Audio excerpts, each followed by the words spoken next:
जय श्री राम मित्रों। प्रातःकाल राम और लक्ष्मण ऋषि विश्वामित्र के साथ मिथिलापुरी के वन उपवन आदि देखने के लिए निकले। एक उपवन में उन्होंने एक निर्जन स्थान देखा।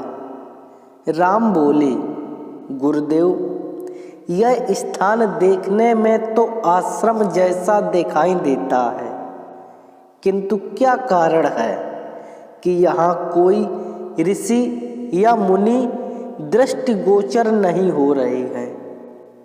इस पर विश्वामित्र जी ने कहा, यह स्थान कभी महात्मा गौतम का स्थान था। वे अपनी पत्नी अहल्या के साथ यहाँ रहकर तपस्या करते थे।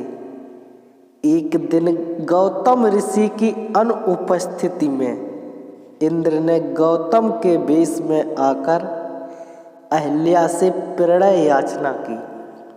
यद्यपि अहल्या ने इंद्र को पहचान लिया था, तो भी यह सोचकर कि मैं इतनी सौंदर्यशाली हूँ कि देवराज इंद्र स्वयं मुझसे प्रणय याचना कर रहे हैं, अपनी स्वीकृति दे दी।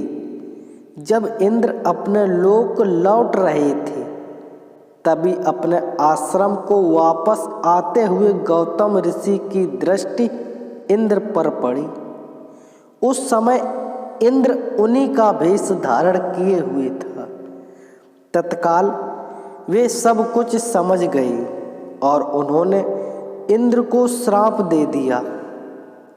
इसके बाद उन्होंने अपनी पत्नी को श्राप दिया कि हे दुराचारिणी, तू हजारों वर्ष तक केवल हवा पीकर कष्ट उठाते हुए यहाँ राख में पड़े रहे। जब राम इस वन में प्रवेश करेंगे, तभी उनकी कृपा से तेरा उद्धार होगा। तभी तू अपना पूर्व शरीर धारण करके मेरे पास आ सकेगी। यह कहकर गौतम ऋषि इस आश्रम को छोड़कर हिमालय पर जाकर तपस्या करने चले गए। अतः हे राम, अब तुम आश्रम के अंदर जाकर अहल्या का उद्धार करो।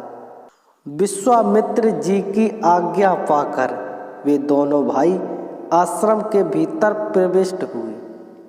वहां तपस्यारत अहल्या कहीं दिखाई नहीं दे रही थी, केवल उसका तेज संपूर्ण वातावरण में व्याप्त हो रहा था। जब अहल्या की दृष्टि राम पर पड़ी, तो उनके पवित्र दर्शन पाकर वह एक बार फिर सुंदर नारी के रूप में दिखाई देने लगे। नारी रूप में अहल्या को सम्मुख पाकर तत्पश्चात उससे उचित आदर सत्कार ग्रहण कर वे मुनिराज के साथ पुनः मिथिलापुरी को लौट आए। फिर मिलेंगे दोस्तों ऐसे ही अगली कहानी के साथ। तब तक के लिए जय श्री राम।